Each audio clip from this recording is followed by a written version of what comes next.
দেখেন আল্লাহ চাইলে কিনা পারে। দেখেন কিছুক্ষণ আগে একেবারে রোদের জন্য মানুষ অনেক কষ্ট করছে, তাই 1 ঘন্টার ভিতরেই আল্লাহ একেবারে বৃষ্টির জন্য দেখেন আকাশ ভরা নেই।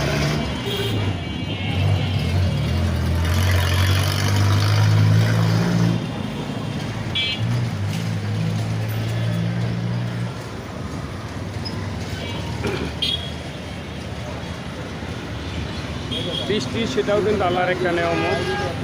তাই কোন জিনিসটা আপনি অস্বীকার করবেন আল্লাহর নিয়ামত? এখন যে বৃষ্টিটা সেটাও কিন্তু আল্লাহর নিয়ামত।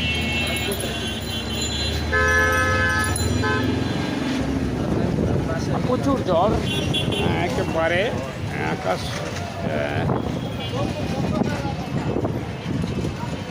এটা হলো কোচিন যাত্রাবাড়ি।